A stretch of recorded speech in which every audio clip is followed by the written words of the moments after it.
Hey everyone, this is Maine Manalansan Veneracion, an all-around creative. And Kevin Veneracion, a mental health professional. Welcome to Therapop, a conversation podcast where we therapize your favorite pop culture characters. Hey everyone, welcome back to Therapop. So it's Kevin again, and Marga B is back for another episode. Back. Hello guys, what's up? Kev, thanks for having me again to guest in Therapop. Thanks Marga, thanks for joining us again. So Marga, to welcome back our therapeeps. The last episode we did an analysis of Forrest Gump and autism and intellectual disability. Yes. For this episode, it's gonna be sort of a continuation, pero hindi na siya directly, we're not gonna be talking anymore directly about yung storyline ni Forrest Gump. Instead, so guys, what Marga and I and Maine found interesting was the concept of glass child or glass children. So, Yes. Personally, Marga, ako sa experience ko, is more of, parang naging advocacy namin last year sa work was yung caring for the carers. I mean, that's how we describe it now. Okay. Yung mga nag-aalaga, family members, loved ones na nag-aalaga sa mga patients namin with mental health conditions. We wanted to shine light onto them na they're most likely the parang unseen, unheard, or hindi nabibigyan pansin na population. Parang ganun, yung mental health din nila. Yeah, for sure. And when you were the one who brought up yung term na glass child, no? And when you explained it to Maine and I, parang it was really, really interesting. It was the first time I heard it kasi hindi naman So siya... you said it's not a psychological term, right? Hindi siya official term sa, I guess, yung ginagamit kasi namin is DSM.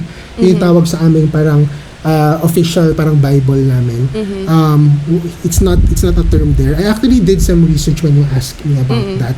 Apparently, actually sa Urban Dictionary nga siya. And ginagamit na siya, widespread na yung use niya. Pero colloquial term pa rin siya. It's not like a formal term na ginagamit. Pero it started apparently started in 2010. 2010 pa pala. Okay. Yeah. Well, from what I read, parang it was a TED Talk. Ang pangalan niya was Alicia Maples. And siya yung nag-introduce ng term na glass child. Kasi she also had a sibling who was on the spectrum. I see. Okay. So, maybe we can start things off, Marga, by, I just wanted to ask you, ikaw personally, what was your experience? You mentioned last episode that you also had a sibling on the spectrum. Yes. So, yeah, what was it like growing up in childhood? So I brought up the term glass child kasi nga nakita ko lang din siya sa TikTok, and it was actually the opposite of, parang it was from the opposite perspective. The user or the person uploading the video, parang naging sad siya kasi na-realize daw niya yung kapatid niya naging glass child because of them. So basically, the user was the person with the special needs, and it was a moment of self-awareness sa kanila na parang ginawa kong glass child yung kapatid ko. And so it made me curious parang what it was about, and it turns out yun nga, it was inspired by a person who also has a sibling with autism. So for me, I am an older sister, so I have one younger sister and she's on the autism spectrum, and we talked about this na she's more on the deeper end of that spectrum, na she does require a lot of assistance as well, and she's not fully independent even though she is an adult. So it's like having always having a child in your house, kasi hindi mo mapapabayaan, you always have to take care of them. And so imagine that experience na for me, I felt that as a kid na I think it contributed a lot to me having matured a lot earlier or feeling more like an adult earlier than a lot of people. Kasi right now, whenever I'm with my friends even, parang they'll say na, oh, you're like an older sister. Parang you really act like an older sister, or you really act like you're taking care of everybody. But I think it's really just because nga, like, I've always been made aware that I have to be responsible also for my sibling. And I realized that, sa akin parang, I guess it's normal. You have to do that. You take care of your siblings. But I realize it's different from how other people do it, na parang I really take care of my sister. So so that's what it was like. And there were a lot of moments talaga that your needs are not the priority at the moment, or your needs will be put after your siblings' needs, and you just have to accept that that's the reality. Pero syempre, when you're a kid, you're confused, you don't really understand what that's like. So, yun, I maybe you have any questions that you'd like me to parang expound on? Like Sige. yeah, go ahead. So Marga, thanks for sharing, Marga. No? So Yeah. I just have to I just have to sort of insert this lang na for our listeners na walang idea what a glass child is. Sa Urban Dictionary, or the way they define it is, it's somebody daw who grew up with a sibling who their parents had to give more attention to, usually because the sibling was sick. So whether it's physical na sakit, mental health wise, Yes. Terminally ill, or other disabilities. Basta basically may sakit na kailangan may extra attention talaga from the Yes. parents, to the point na these siblings, they become overlooked, like what Marga said, no? They become overlooked at hindi nakikita yung sariling needs nila, because laging nakafocus dun sa sibling na may sakit. And dun galing yung term na glass children, yung mga siblings na not sick, because it's like the parents just look right through them, like they're made of glass, at hindi nakikita yung sariling needs nila. So, and then like Marga said, after that TED Talk, it became trending on TikTok. Ang daming nakarelate. Yeah. And then ito, yung mga sinabi ni Marga kanina, that's her own experience. So, how do you think that affected you, Marga? Yung fact na you feel like a lot of your needs were not paid attention, hindi nabigyan pansin.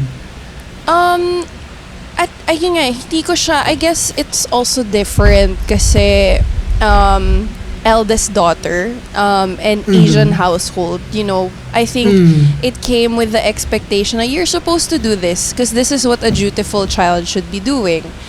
But I had to realize also when I became older that ultimately it's not my responsibility. And I think that a lot of the angst that I had growing up was because I couldn't understand. I guess yun na nga, in a way na, not naman because it was abusive, but it was because yung frustrations ko would go back to me na, why do you need help? Why do you want attention? When you know that, I guess it was always made very clear to me that we are not giving your sister more attention because we don't like you, or because you're not our favorite, or because we prefer her. Like they make it very clear that we're doing this because she has needs that are very unique talaga to her that you don't need. So syempre ako, like I recognize that on a fundamental level. Of course, gets ko na I can't expect more attention than what I'm getting. Pero syempre as a child, meron ka pa ring needs na maybe like your material needs are being met, your physical needs are being met. Pero syempre attention, time, companionship, those are things that you also need, but you might not necessarily get. Kasi, like, I remember before, at the start of the school year, di ba palagi parang may or parang parents orientation or whatever. So, my mom would say na, okay lang ba if I don't go na lang kasi I would have to go to your sister's thing, or I'm just so busy doing other things. So, and it's always the same naman every year eh. But, it's like, okay, it's not a big deal. But then, in the end, I'm like, bakit? Like, why can't you? Why can't you just do that and get to know my teacher? Or like, socialize with other parents? Kasi, those are things that my mom and my dad couldn't do as much siguro because nga there were other things that they had to take care of. The financial requirements also of taking care of somebody with special needs are very different. Special schools are more expensive. They need therapists, medication, things like that. So, that takes away time from your other children. Kasi syempre, you have to focus on those. I think all things considered naman, maybe there were moments where I felt like a glass child, but was I a glass child? Maybe I was. Hindi ko lang, I'm just happy to say that I didn't use it as a reason to be horrible to them or to rebel against it. Siguro there was a time, siguro nung bata ako may angst na attention-seeking behavior, but never naman extreme. It was always just like, I just want you to mind me because you think I'm okay kasi wala akong sinasabi. Alam mo yun? It was more like that. Actually, yung sinabi mo kanina na hindi ko naman iniisip na paborito nila yung kapatid ko. From what I've read, syempre lang to, no? Parang theoretical knowledge lang to. Pero from what I've read, a lot of glass children naman are able to identify that. Na hindi naman nila paborito yung kapatid ko. Pero a lot of the struggles raw come from the fact na parang alam ko kasi na ito yung needs ng kapatid ko. So parang I feel like wala akong karapatan magsabi ng sarili kong needs. Parang nahihiyang magsabi. It's not that paborito nila yung kapatid ko, pero it's more of hindi ako magsabi ng sarili kong problema, sarili kong pangangailangan. Yes. Dahil yun nga, parang nahihiya ako na makisawsa or madadagdagan pa yung problema nila. Yeah. Parang ganun. I think for sure ganun ako na I think that's how I became like hyper independent kasi parang sa akin kailangan ma-figure out ko na sa akin pa lang because I don't I don't want to give myself my parents even more of a problem than I know that they're already dealing with. So I had to unlearn na asking for help or asking someone to figure things out with you is an option. Kasi parang for me, it's always like, kasalanan mo to, fix your crap, fix your shit, kasi no one's gonna do it for you. You have to do it yourself. Yeah. So yeah, I relate to that. Well, I guess what you just said right now, there can be positive outcomes from those experiences. Like I think you mentioned kanina na a lot of glass children actually they do feel more mature for their age kasi parang maaga silang kinailangan na to handle my own shit, to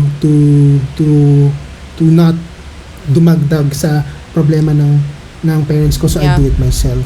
So that's true, no? That's one positive outcome, although yung theoretically again nakikita na medyo downside to it is parang you sort of learn at an early age na, the notion na I'm not supposed to ask for help. Parang ganun, no? Na parang I'm supposed to fix everything myself. And maybe, like you said, no, maybe in your circumstances, it wasn't as, yung outcomes it wasn't as severe. Pero apparently for some glass children, parang yun yung nagiging foundation for, depression, anxiety.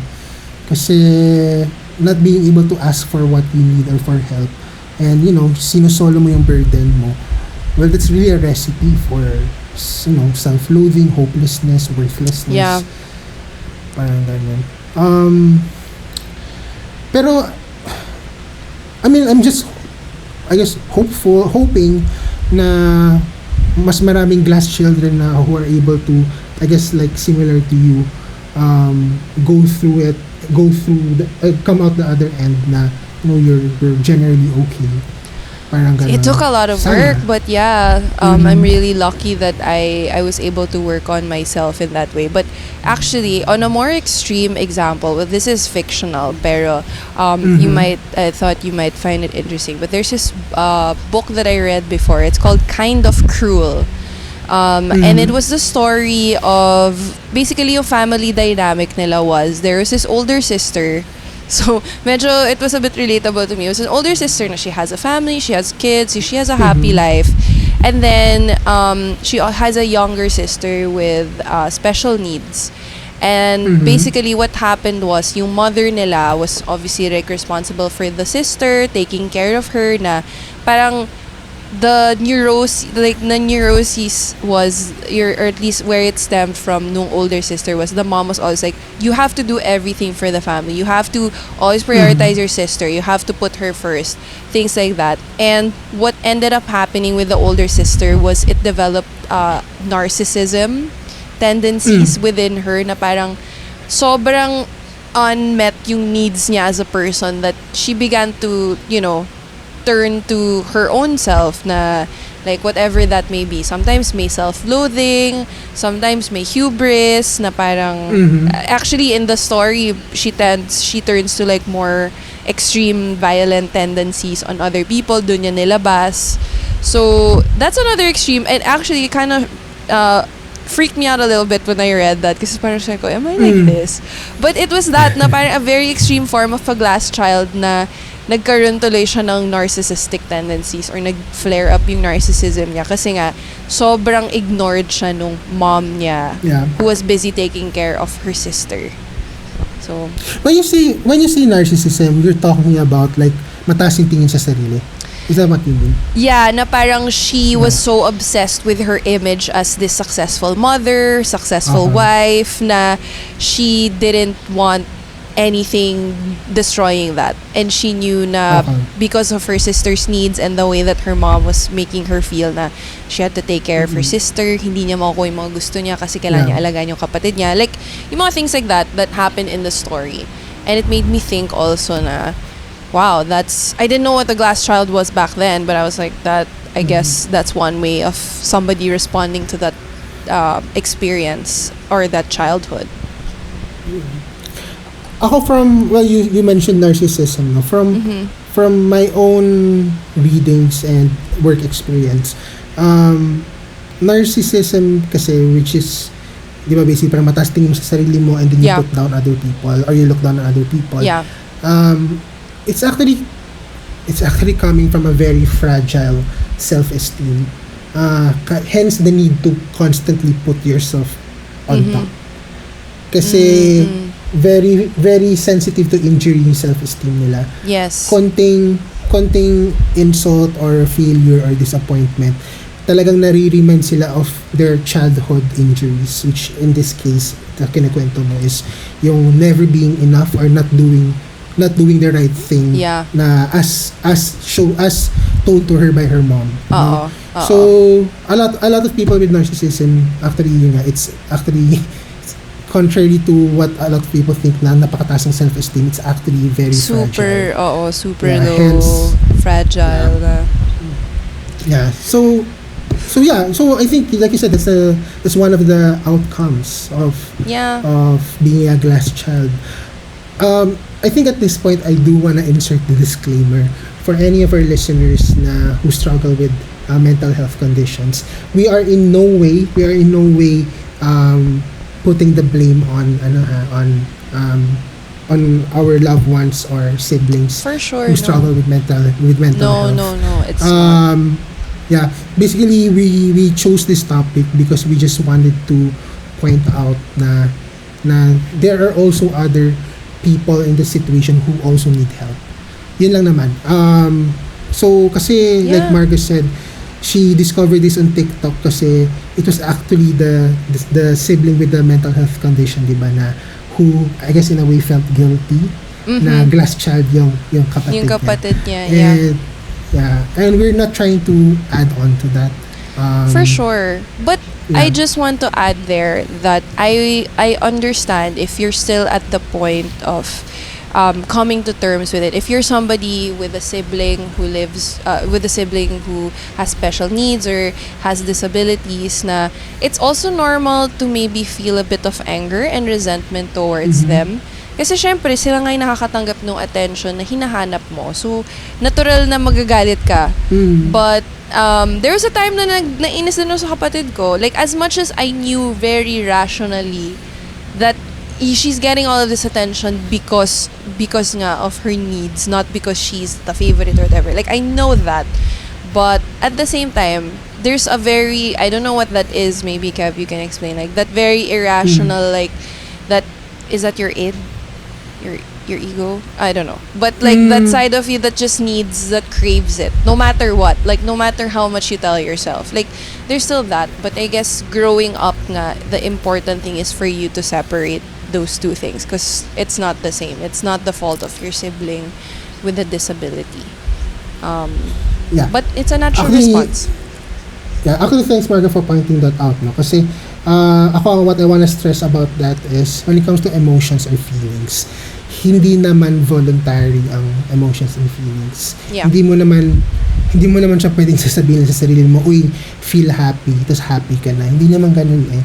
So, I always tell people I talk to na if you feel any particular sort of way, acknowledge mo lang na ito yung nararamdaman ko.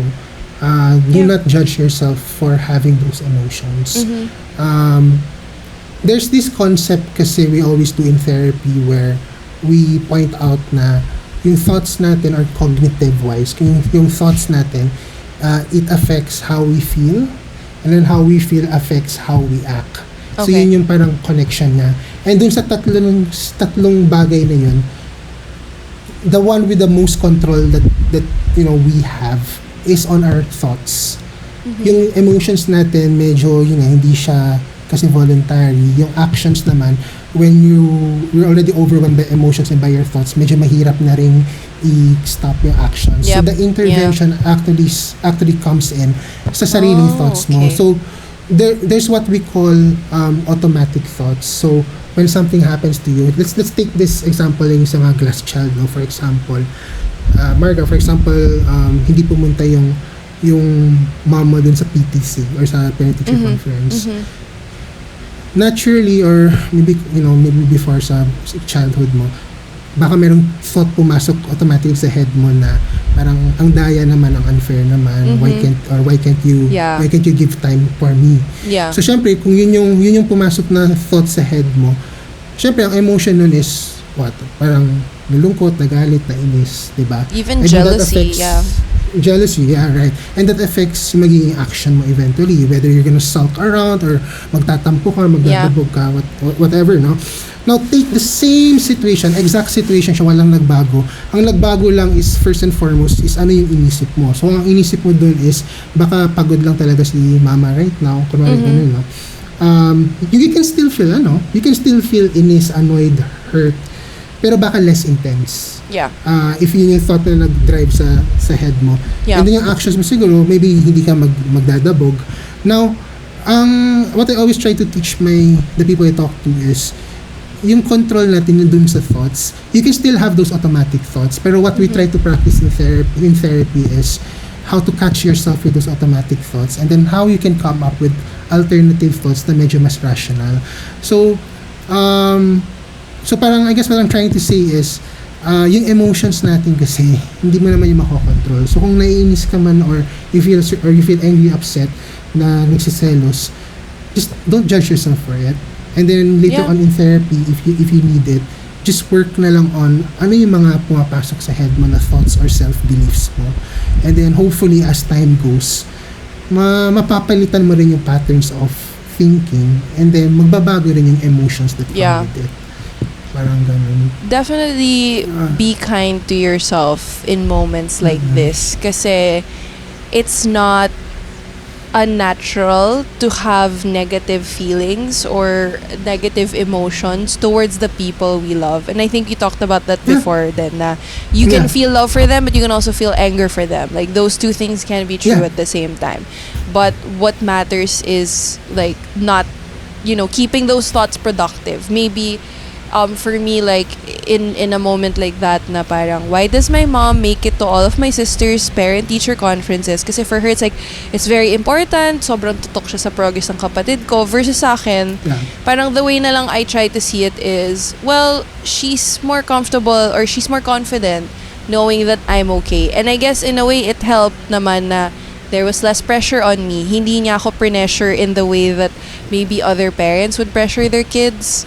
Na she's like, you have to have certain grades. Like, study hard, don't get in trouble. That's it. Like, that's all like she ever really expected me to do. So seeing it for its positives also might help.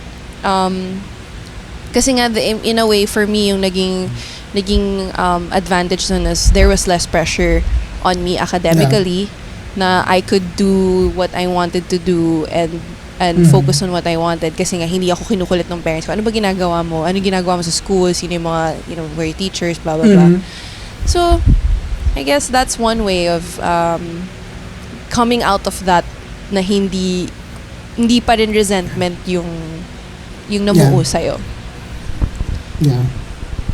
Sige, so that's actually really, really good advice, Marga, for any of our listeners who might have had similar experiences with you. Yeah. So siguro in hindsight also, how would you like to have been helped more sana, or ano sana yung gusto mong ginawa ng parents mo in hindsight?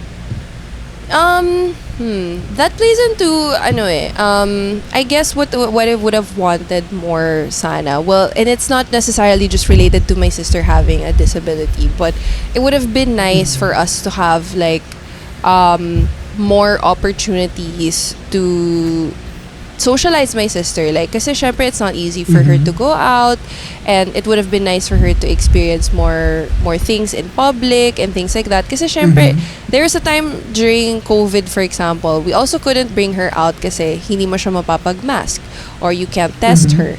So like that meant that hindi siya makakalabas ng bahay. So I don't know really how I would have wanted my life to be different as a glass child. I think that considering the experience I had, like, there were some serious challenges for sure. There are years worth of that. But what helped me was seeing my sister not as a person with a disability, but seeing her as a human being. So the way that I did that was, I think I started it with parang one of my younger cousins saw my sister. Na syempre pag bata, they have no concept of what autism is and things like that. So they asked me, so why is she talking? Why can't we understand what she's saying? And then the way that I said it to him was, it's not that she's saying, it's just that she's saying something in a language that we don't understand. So that's how I see it. Na parang, it's like communicating with a person who, you're learning their language. You're learning how they're communicating with you. And when you see it from that perspective, parang not naman that I'm saying na hindi ko hino-humanize yung kapatid ko. Pero kasi syempre nung bata ako, na ang nakikita ko sa kanya yung disability niya. But she also has a personality. She has emotions. She has thoughts. She just says them differently. Na she can tell when you're talking about her. She can tell when someone is angry kasi she will react to that. So for me, like, I guess yun, parang that's how I was able to cope as a glass child, because when I saw her as a person, she just became felt more like a sister. Kasi parang before, she felt someone like I had to be responsible for. But I felt better nga when I said, no, kapatid ko siya, so I'm gonna treat her like my sister. And that helps in a way kasi hindi mo ginagawang identity nila yung disability nila. Yeah. I really like what you said about trying to see rin yung personality ng sister mo. Yeah. Instead of just focusing on yung sa disability mismo. Yeah. So yun, parang that sounds like really, really good advice. I hope nga, like, if there's somebody out there who can relate to what Marga went through, sana matulungan din kayo. Yeah. Marga, I'm gonna cite my reference, no? Pero kasi when I was doing my research earlier, there was this website called Charlie Health. It's in the US. So that's where I was reading about glass children.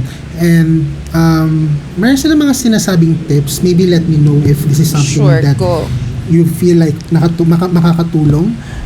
Pero sabi doon na, well, first of all, it would be really good daw sana if yung glass child masama din siya sa mga discussions with the doctor of the sibling with the illness, na masama din siya sa mga discussions doon para aware din siya fully of ano yung pinagdadaanan ng kapatid niya. Do you feel like that's something na would make the situation better or worse? I think it would depend. I think maybe to a certain, kasi ako, like, my parents never hid anything from me. So, I knew that, like, I knew what those discussions were. Maybe not necessarily nandun ako in the room, like, sitting with a doctor, but, like, I could hear them talking about it. Yeah. There's no filter. Which is also why yun nga, it contributed to me, like, being hyper mature, because I became very familiar with, like, these medical terms early on, na parang kids my age didn't know what, like, Down syndrome or Asperger's, like, terms like that. They didn't know those things. Pero, bata pa lang ako, like, that was very much discussed already in my household, like, occupational therapy, things like that, na, what ended up happening to me, because nga I saw yung needs ng kapatid ko, I saw what those required, was it kind of I don't know if this is a psychological term, but it was something I heard from a friend, yung parentified child, in a way. I'm not familiar, pero what does that mean? So, yung sinabi sa akin na her therapist told her is a parentified child is a child who becomes kind of like takes on a parental role to their siblings, na parang so tuloy napoproject nila yung what they think their parents feel. Kunyari, for example, may kapatid sana, ate, meron akong bagong boyfriend, na parang you as a parentified child, you're like, sino yan? Like, mabait na bata ba yan? Ganyan. Like, you suddenly act like the mom. Yeah. So for me, that's kind of what happened. Natuloy, I saw my sister somebody I need to be responsible for. I needed to take care of. So I wouldn't really advise personally to make the child, your other children or the glass child, super involved in the Ikaw, I don't know. What do you think?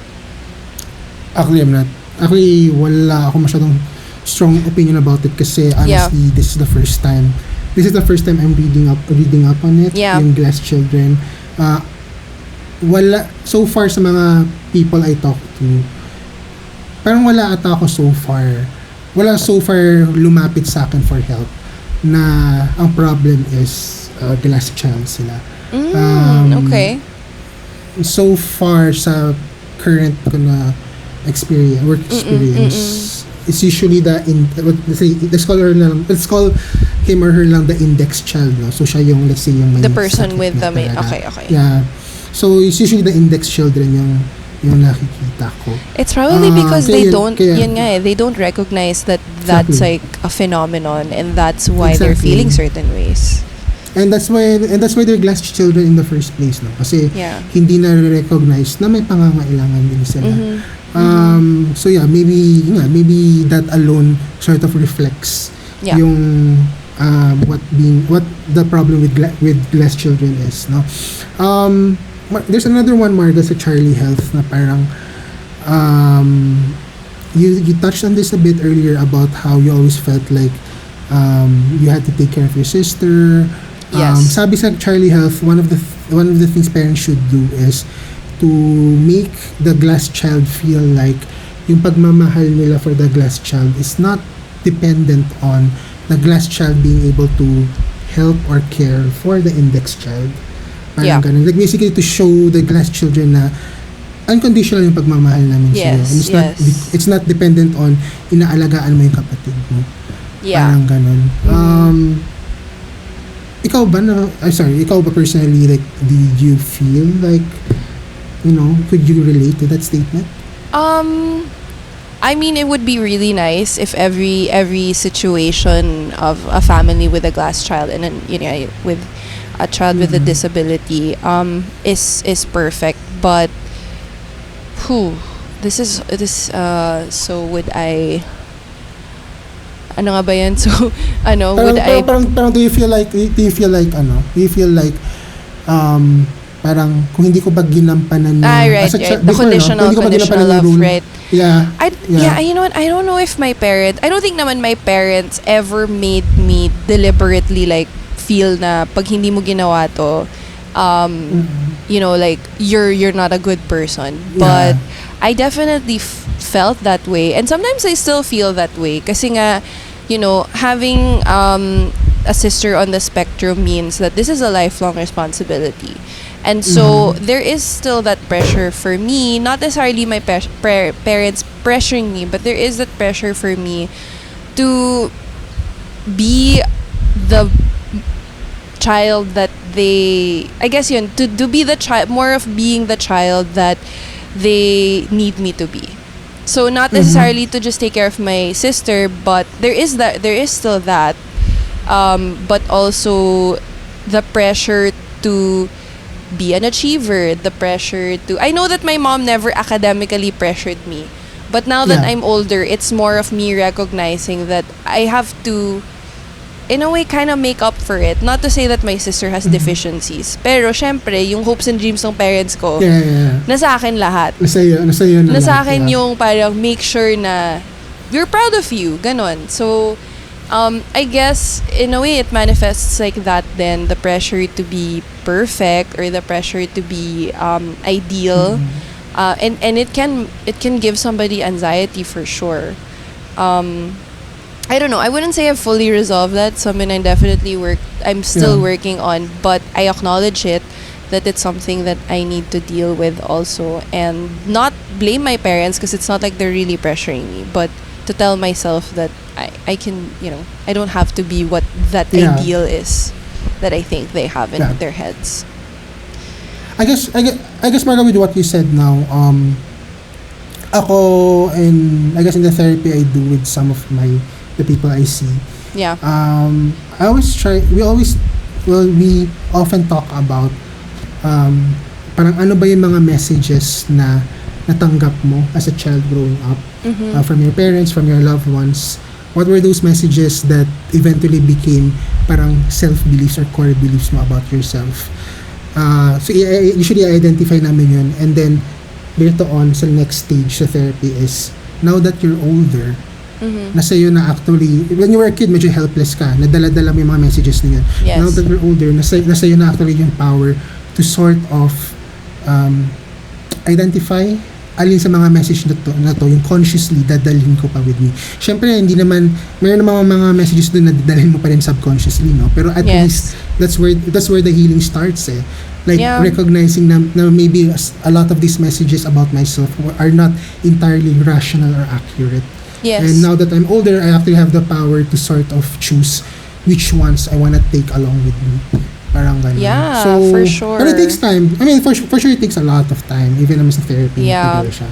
Pero, definitely. I guess the realization then is that it had a lot, like being a glass child, let's just say, like, I'll call myself a glass child, but like being a glass child had more to do with my relationship with my parents than my relationship with my sibling, with her special needs. Parang it was more of how I felt about how they were raising us versus how I felt about her.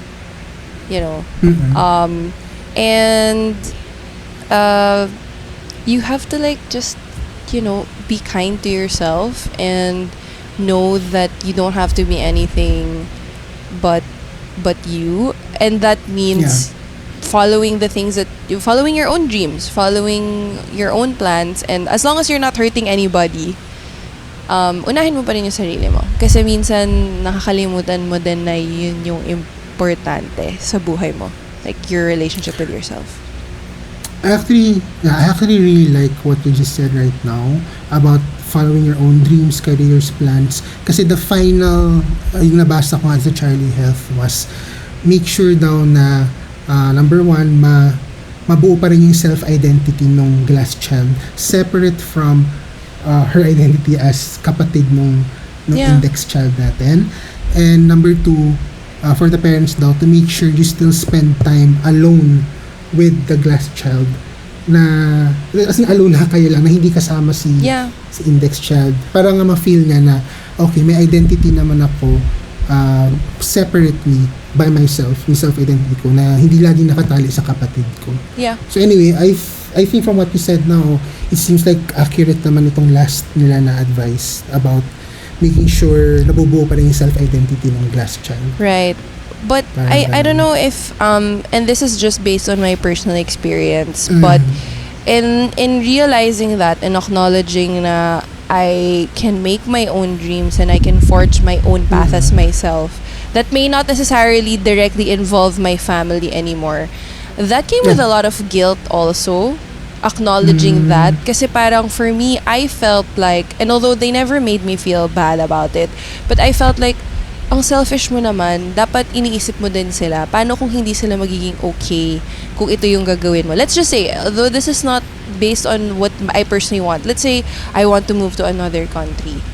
'Diba? And then I decide na I'm not gonna do it kasi paano kung kailangan nila ako? Paano kung kailangan ko magstay sa bahay? Paano kung kailangan ko mag-alaga ng kapatid?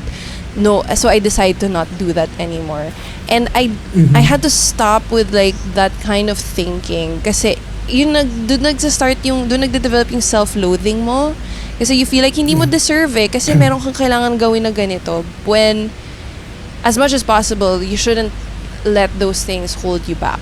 Maybe be mindful of them, but still go for what you feel like is right for you. Ayun.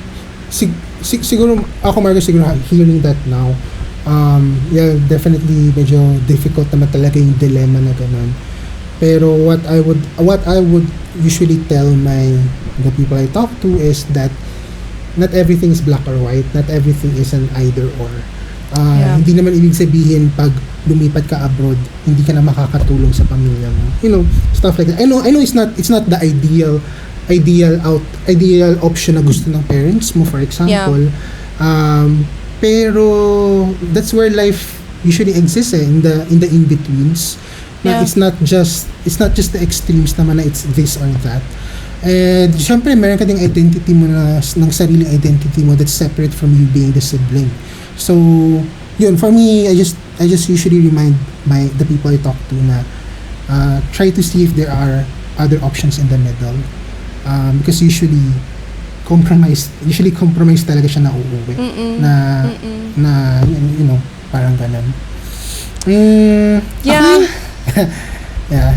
So actually, for me, I think that's all of what I wanted to ask and talk about when it comes to glass children.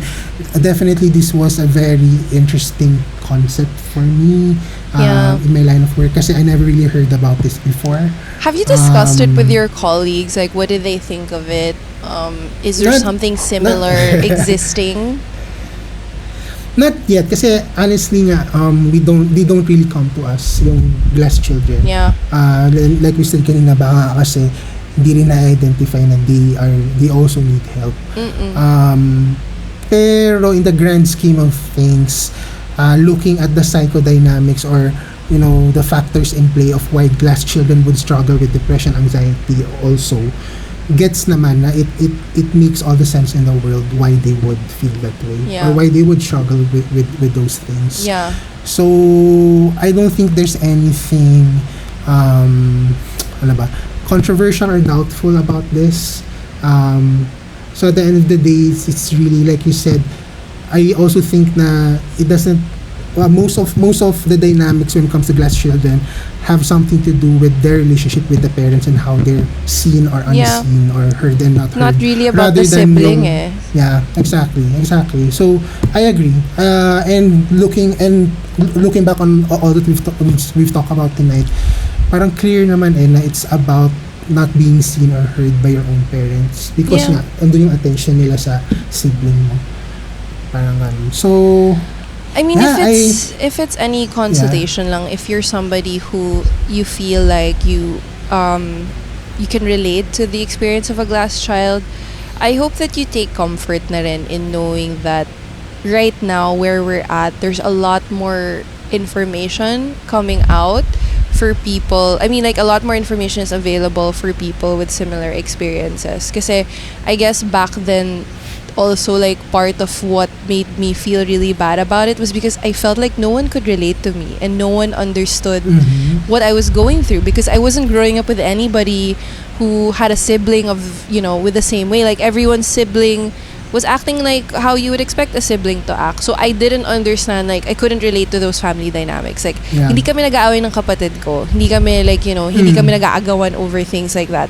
Hindi ko gets yung mga ganong experiences. But it was really more of how I had a very different relationship with my sister versus other people and their siblings. So now I hope that it just makes you feel better that you're not alone, and a lot of people understand what you're going through. Yun lang. All right. So Marga, thank you so much. I feel like Thanks, this Kevin. I mean, I it feel was like so this was serious. but it was very insightful, honestly. Yeah. I think we spoke about a lot of things na kahit ako na personally, ang dami kong learnings talaga from this topic. Kasi it's not something I was familiar with to start with. I do have one question for you, Kev, before we end. Go ahead. Like, what would you say, or what would you advise somebody who was feeling like very abandoned, or seen right through, like, talk therapy? Do you think that they should, like, what do you think? What's like the first step for them, like as a healthcare professional? Well, definitely talk to someone. Like to talk to a professional. Kasi actually case-to-case basis kasi talaga when it comes to mental health. Some kaya na talk therapy alone. Some medyo kailangan talaga na may medications to help with it also. Kasi sa totoo lang, mental health is also biological naman talaga. So, ako, from where I'm training, we really believe in combination approach. Okay. Yun yung most success for us. Pero first, if you're asking about the first step, it's really talk to someone para ma-assess ng maayos kung ano ba yung kailangan mo at this point ng intervention. Sure. Kasi, yun, pwedeng combination, pwedeng talk therapy muna. There are some psychiatrists who do mostly medications.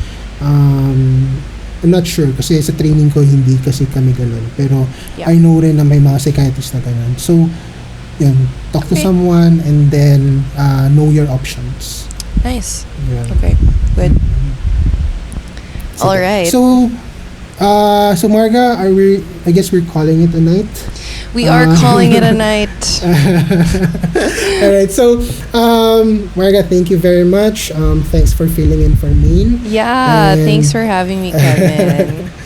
All right. And to our therapeeps, guys, thanks for listening again. Sana Thanks, marami kayong guys. nakuha from our episode. Yes. So, Marga, bye-bye. Good night. Have a Good night. Good night, everybody. Bye-bye. Bye. Night, everyone. Night.